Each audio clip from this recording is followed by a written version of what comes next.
الفاتحة. الله يجعلنا من المتقين الثابتين للقدم قويم بصحبة هذا الرسول الكريم ويدخلنا بحزب أهل الله المفلحين ويمن بالشفاع ولطف لنا خاصة المؤمنين عامة ويجعلنا من الراضين المرضين الهادي المهديين.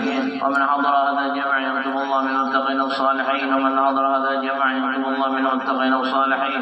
ومن حضر هذا الجمع يكتب الله من المتقين الصالحين. وأن الله يحيي القلوب في قلوب العارفين ويقرنا بإيمان عباده المتقين ويثبت قلوبنا وألسنتنا ويثبت قلوبنا وألسنتنا على ذكره ومحبته وإلى حضرة النبي محمد صلى الله عليه وسلم وأهل بيت الكرام في ولله لهم الفاتحة.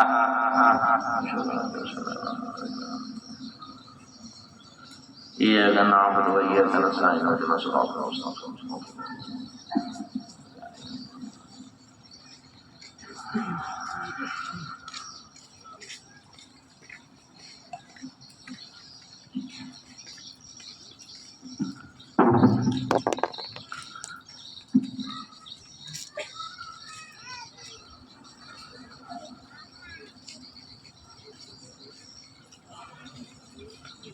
أعوذ بالله من الشيطان الرجيم. بسم الله الرحمن الرحيم. الحمد لله رب العالمين وبه نستعين على أمور الدنيا والدين.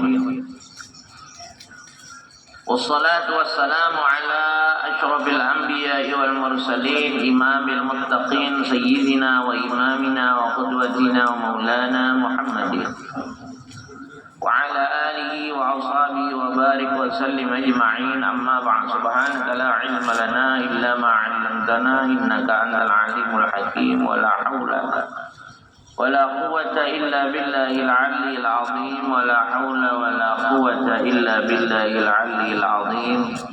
ولا حول ولا قوة إلا بالله العلي العظيم. Alhamdulillah wa syukurillah.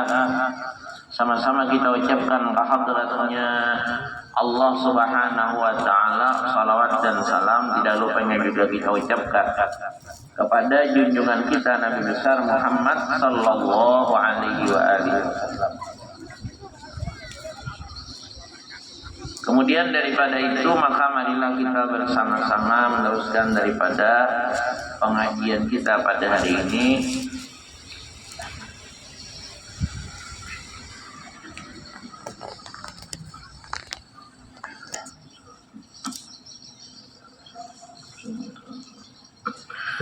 Bismillahirrahmanirrahim. Dan kata Sahal rahimahullahu ta'ala,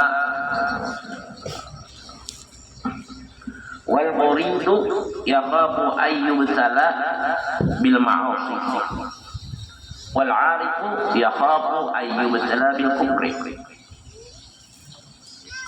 Artinya murid tidak itu takut kepada bahwa diberi bala akan dia dengan berbuat maksiat. Dan adalah orang yang arif itu takut diberi bala akan dia dengan kafir. Orang yang wali, orang yang belum sampai kepada martabat arif tadi itu masih takutannya lawan Allah kalau disiksa. Tapi kalau orang yang sudah dekat dengan Allah, takutnya kepada Allah dengan dikhawatir, yaitu kafir. Jadi berbeda-beda takutnya.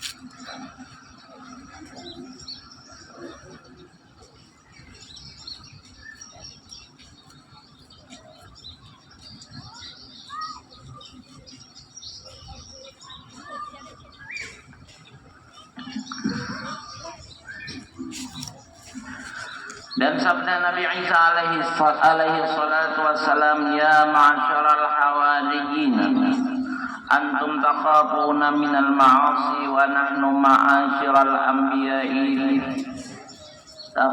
nakhafu minal kufri. Artinya, hai segala hawariyin, adalah kamu takut akan segala maksiat, dan adalah kami sekalian anbiya takut akan kufur.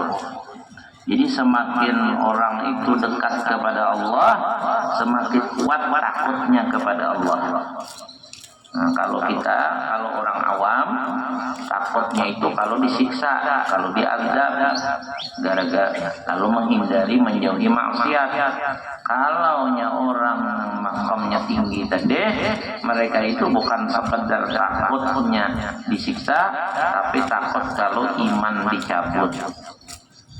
Karena ada aja kisahnya adalah orang nang hibat, makhluk atau nang hibat sudah asalnya apa sih pengaruhnya iblis toh. Iblis tuh diulah Tuhan asalnya menjadi pimpinan seluruh malaikat, ngarannya Ajazil. Jadi pimpinan seluruh malaikat. Tetapi karena Allah mentakdirkan orang itu, Ajazil itu atau iblis tadi kafir, ya kafir aja. Padahal berapa ribu tahun dia beribadah lawan Allah sampai mendapat makam kedudukan paling tinggi di antara seluruh malaikat waktu itu. Nah, seluruh dunia kadada tanah itu nang lepas daripada tempat iblis itu sujud kepada Allah Ta'ala. Daripada saking hebatnya ibadahnya, liput sealaman ini pernah jadi gunakan iblis untuk sujud kepada Allah. Nah, liwar pak ibadahnya hebat, ilmunya hebat, ibadahnya hebat, ilmunya hebat. Tetapi bahkan tinggi pangkatnya menjadi pimpinan seluruh malaikat, tapi Allah menghendaki kafir, maka kafirlah iblis itu. Penyebabnya aja ada berat, ada penyebabnya kepada kada mau disuruh hormat kepada Nabi Adam. Kada mau, padahal ini lawas benar sudah. Gawian yang baik-baik ini lawas benar sudah. Macam-macam sudah ibadahnya. Jadi pimpinan sudah, pimpinan malaikat daripada saking tingginya atau derajatnya. Gara-gara pada mau sujud kepada Nabi Adam, hormat kepada Nabi Adam, nah di situ divonislah iblis menjadi hamba Allah nang kafir, nang nang dimusuhi oleh Allah Subhanahu wa taala.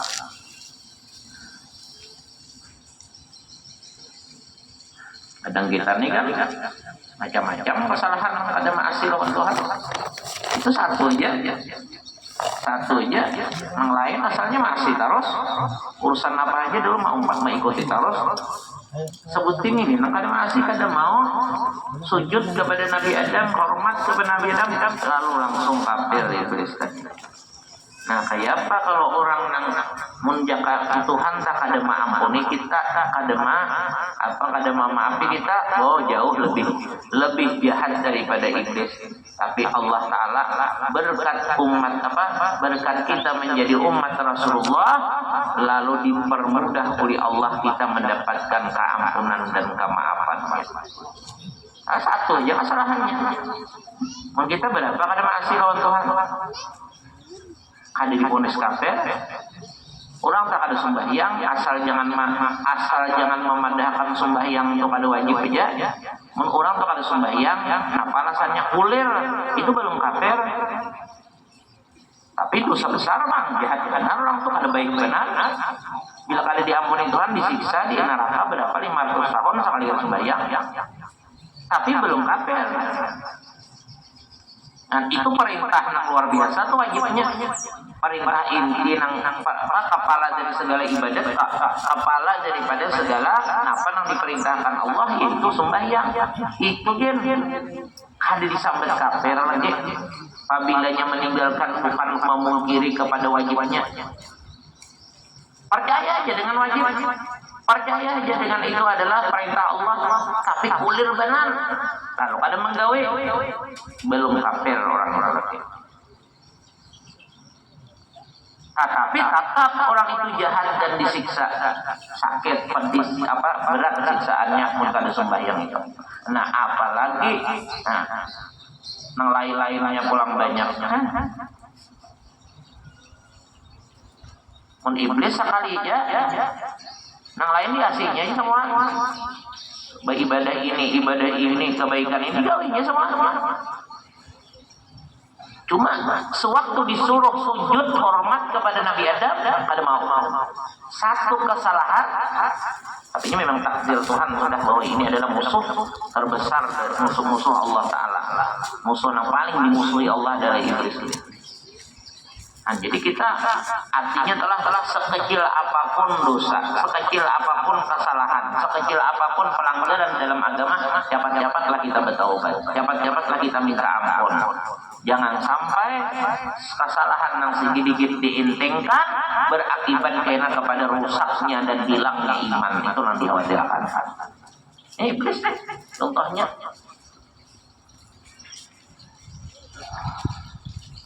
Bang misalnya ini ada aja usaha halus aja, jangan sekecil apapun kesalahan, sekecil apapun dosa, jangan diintingkan, jangan diremehkan, jangan dihawai.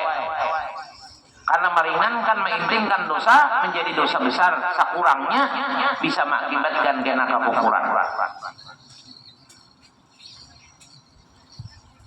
Kita ini untung benar menjadi umat Rasulullah ditakdirkan Allah. Lalu banyak benar mendapat keringanan-keringanan, mendapat keberuntungan-keberuntungan.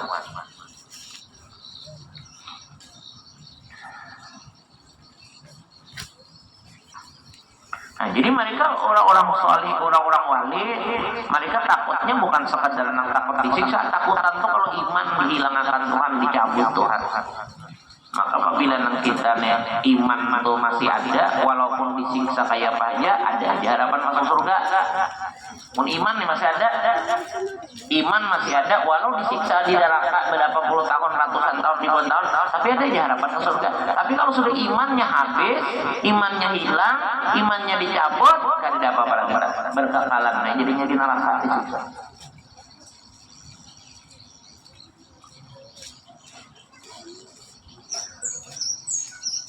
Wa kana Imam Al-Ghazali rahimahullahu ta'ala wa idza kana hadza qaubal alifina ma'a rusukhi aqdamihim wa quwwati imanihim min su'il khatimati fa kaifa la yakhafu du'afa. Ujar Imam Ghazali rahimahullahu ta'ala, dan apabila adalah takut orang yang arifin serta tetap sedalam kaki mereka itu di dalam agama. Orang wali-wali itu hebatnya dalam agama, kuatnya dalam menjalankan agama, yaitu takut saja lagi lawan Allah.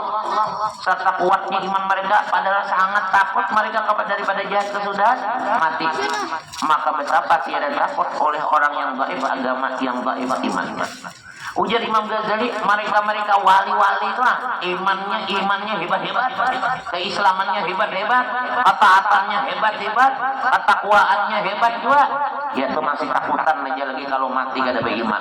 Kenapa orang kada tapi perhatian dengan agama ini, kada tapi perhatian dengan taat, maka kada memikirkan, kada sakit hati, kada takutan kalau mati kada beriman. Aneh juga. Aturannya kayak orang wali dia takutan matinya, kayak kita nih jauh kedudukannya. Dan menyebutkan Imam Al-Ghazali rahimahullah ta'ala di dalam Ihya Ulumuddin akan beberapa sebab yang membawa kepada jahat kesudahan mati. Ada Imam Ghazali menjelaskan penyebab orang itu mati kada beriman, ada tulisannya di dalam kitab Ihya. Dan sugiannya bagi orang yang berkehendak kemenangan di dalam akhirat itu memeliharakan daripada sekaliannya. Mungkin hendak selamat di akhirat, dipelajari nang penyebab mati kada beriman itu supaya dijauhi. Dan setengahnya itu kembali kepada i'tikad seperti ia syak akan setengah daripada sifat yang sabit bagi Allah Ta'ala, dan syak ia akan ketuhanan Allah Ta'ala dan barang sebagainya, seperti setengah i'tikad orang yang bid'ah di dalam usuluddin itu, atau ia mengkadimkan yang hadas dan menghadaskan yang qadim, maka ia itu barangkali jadi kafir. Nah itu diantara orang mati kada beriman, ragu-ragu dengan kebesaran Allah, ragu-ragu dengan kemuliaan Allah, ragu-ragu dengan kekuasaan Allah. Di mana bukti ragu-ragunya? Kurang yakin dengan apa yang akan ditakdirkan Allah. Di antaranya kehidupan kita. Artinya jangan berkeyakinan usaha itu menghasilkan rezeki. Jangan. Usaha dijalankan, tetap dijalankan usaha, tapi tetap berharap rezeki itu mintanya kepada Allah. Karena yakin Allah Ta'ala memberi. Bukti minta kepada Allah, ibadahnya jalankan, doanya panjatkan. Jadi menurut orang spesial berusaha aja, meminta lawan Allah kada, berdoa kada. Nah, ini sudah tanda-tanda orang ini meyakinkan bahwa rezeki itu hasil usaha. Bukan tetapi walaupun tahu rezeki itu dari Allah, tapi dilihat keyakinannya kada bujur yakin lawan Allah memberi. Buktinya berusahanya rajin, berusahanya cangkal, berdoa meminta mengharap lawan Allah kada. Nah ini tanda kada yakin. Hati-hati iktikat kaina rusak. Nah itu penyebab mati kada beriman. Jangan meyakinkan obat itu menyihatkan, jangan. Tetapi berobat tetap jalan.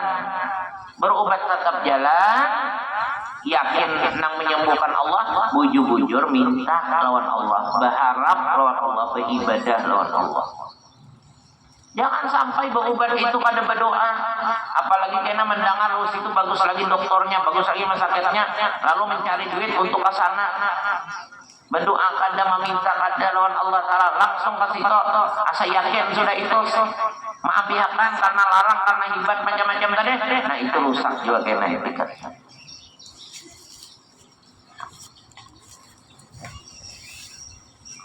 Menuntut ilmu agama, belajar agama, beribadat. Wah rasa hibat sudah mantang-mantang mengaji, mantang-mantang beribadat, wah surga ada selamat sudah. Lalu rasa hibat sudah, jangan. Nang menyelamatkan Allah Ta'ala juga bukan ibadah tadi, tetapi ibadah wajib dilaksanakan untuk supaya dicintai Allah dan supaya ditakdirkan Allah menjadi nang baik. Jadi artinya kayak Pak Haji Alim dan Pak ibadahnya tetap takutan juga lawan Tuhan kalau pada diselamatkan, lalu bujur-bujur minta benar lawan Allah Ta'ala.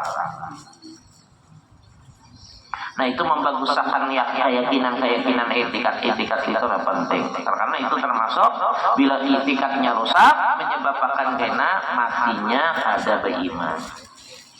Dan setengah daripadanya pulang yang membawa kepada jahat kesudahan itu mati kada beriman itu yaitu kembali kepada amal, sama ada amal yang zahir atau amal yang batin seperti munafik. Karena inilah sangat takut sahabat Nabi Sallallahu Alaihi Wasallam akan munafik itu. Dan mana munafik itu yaitu menyalahi zahirnya akan batinnya, dan jikalau ada imannya di dalam hatinya itu sekalipun, seperti kata Imam Hasan Al-Basri rahimahullah taala, inna minan nifaq ikhtilafus sirri wal alaniyati wa ikhtilaful lisani wal qalbi wal madkhali wal makhraj. Artinya bahwa setengah daripada alamat munafik itu bersalah-salahan batinnya dan zahirnya, dan bersalah-salahan lidahnya dan hatinya, dan bersalah-salahan tempat masuknya dan tempat keluarnya. Ada bujur tenang.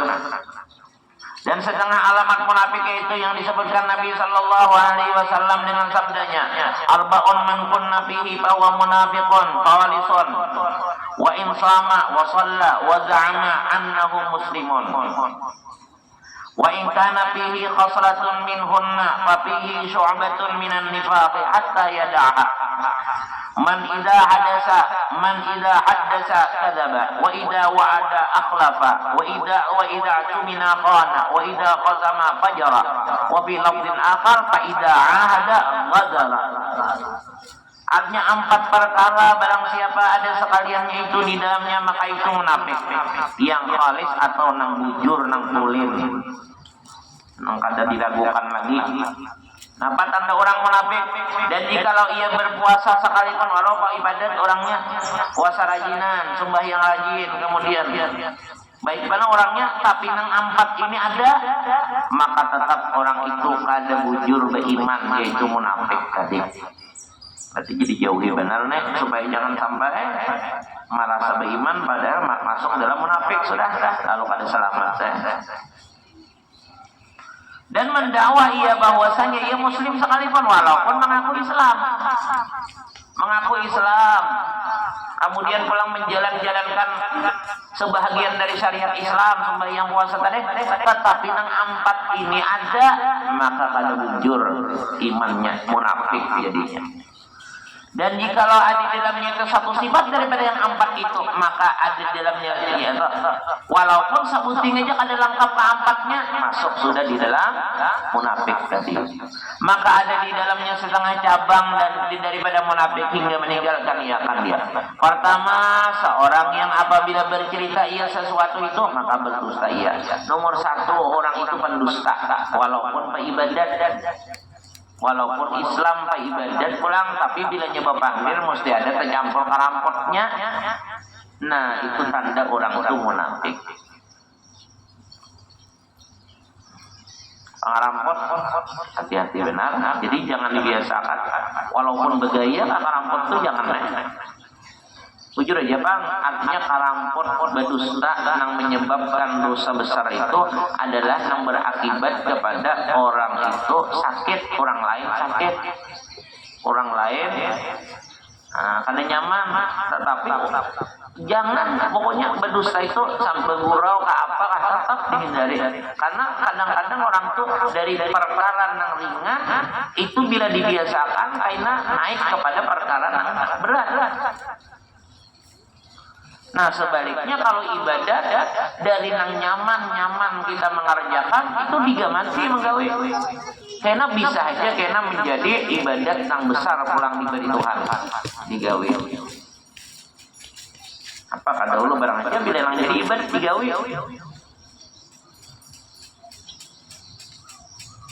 masih jurang mengaji bang oleh bilang tasbih dikasih di tangan aja barang aja dulu mudah-mudahan dengan baca tasbih tadi dibuka akan nang ibadah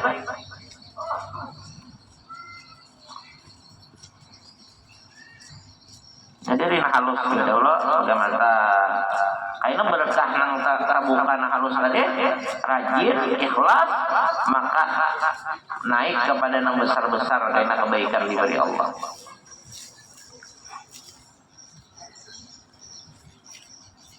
Jadi yang bagusnya itu kayak itu adalah melihat karena orang rajin kan bisa nang macam bagus gawiannya ada orang ini kada tapi nang bagusnya gawiannya soalnya nih lalu napa pindah bakubiah bagus saya kalau kamu kopiah itu termasuk kebanyakan pakaian orang baik-baik. Nah alhamdulillah nah kawan pindah bakubiah mudahan dasar bujur jadi orang baik ini, itu orang bagusnya jangan karena diringanakan bahagia pina mantap kopiah nah jangan pokoknya apa nang bisa lah apa nang kawan karena ibadat nang nyaman tadi itu menyebabkan karena nang berat itu tagawi. Nah sebaliknya dosa Baliknya kesalahan, kejahatan, itu juga. Bila kejahatan, kesalahan yang ringan-ringan itu kada dosa besar itu diringankan, bahkan kada asaan menggawe itu karena berakibat kepada mudahnya mengerjakan yang besar. Bila yang besar itulah rasa biasa aja sudah berakibat kepada kekafiran. Karena orang meringankan dosa besar dianggap enteng, dianggap pada papa, dianggap biasa, itu karena merusak iman, bisa menghabiskan kepada mencabut kepada iman penyebabnya.